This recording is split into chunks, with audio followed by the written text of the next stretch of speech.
रोशनी की स्वाएं, तुम लोगों को पता है ये टॉपिक पहले भी हो गया है, तुम बताओ। रिफ्लेक्शन ऑफ लाइट,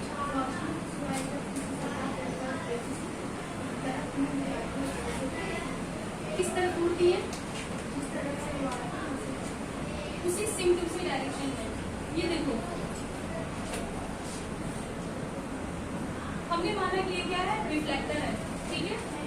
ये एक सतह है, इसको हमने एबी का नाम दे दिया, या मान लो एक्स वाई का, ठीक है। ये एक्स वाई जो है वो एक रिफ्लेक्टर है। रोशनी की तिरछी सुआएं, ठीक है, यहाँ पर मैं एक एरो से आप लोगों को बता रही हूँ। रोशनी की तिरछी सुआएं जब किसी सतह से, जब किसी रिफ्लेक्टर से टकराकर वापस उसी सिंक में मुड़ जाती हैं, तो क्या होता है, इस फेनोमेना को हम क्या कहते हैं, रिफ्लेक्शन ऑफ लाइट, ठीक है। रिफ्लेक्शन ऑफ लाइट में ये देखो, इसको हम लोग कहते हैं, मान लो ये ए बी है, ठीक है, और ये हमारा सी है, ठीक है। या फिर इसको हम सेम नाम दे सकते हैं जो हमारे बुक में दिया हुआ है, हाँ सेम ही है, ठीक है।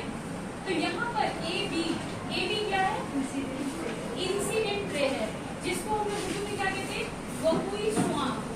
जबकि हमारा बीसी क्या है, रिफ्रैक्टेड रे, जो क्या हो रहा है, रिफ्लेक्टर से टकराकर उसी डायरेक्शन में वापस मुड़ जा रहा है, ठीक है। तो रोशनी का यही फेनोमेना जो होता है वो क्या कहलाता है, रिफ्लेक्शन ऑफ लाइट।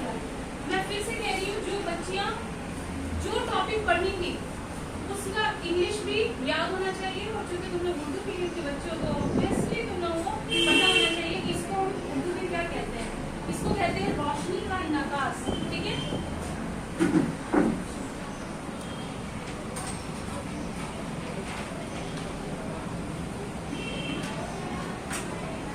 ठीक है, अब देखो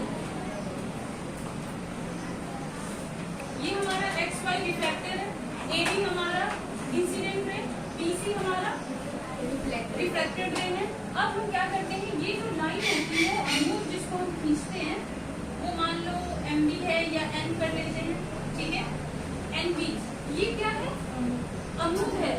क्या ये प्रैक्टिकली वाक़ा होता है? नहीं, प्रैक्टिकली नहीं होता है, बल्कि इसको हम लोग फर्जन मानते हैं।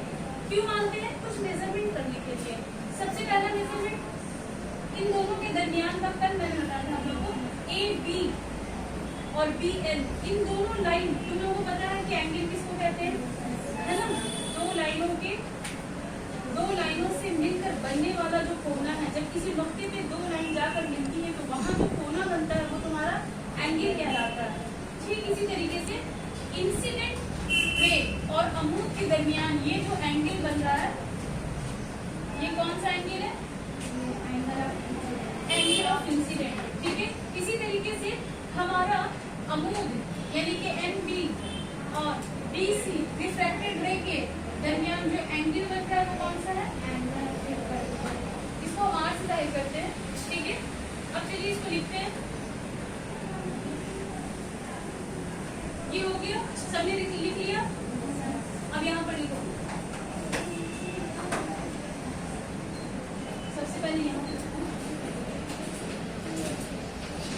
मान लो ये हमारा फिगर 2 है या फिगर 4 मान लो, क्योंकि इसके आगे भी लाइट वाले चैप्टर में हमने बहुत सारा फिगर ड्रॉ किया था और पढ़ा था, ठीक है। तो ये हमारा फिगर 4 है, सपोज करते हैं, और ये फिगर क्या दिखाता है, this figure shows the phenomena of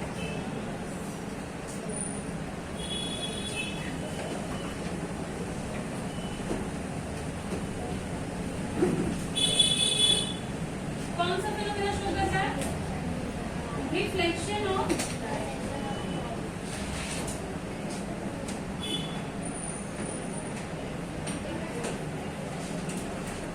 ठीक है। इसको नोट करने के बाद हम लोग अब इसको इसी फिगर के नीचे यानी कि फिगर 4 के नीचे अब आप लोगों को लिखना है कि कौन सी चीज क्या बताती है। जैसे कि हमारा एक्स वाई लाइन क्या बताता है, पहले इसको नोट कर लो, उसके बाद हम क्या करेंगे कि इस फिगर में जितनी भी लाइनें जिस चीज को डिनोट करती हैं उसकी डिटेल अभी हम लिखेंगे, ठीक है। पॉज करो।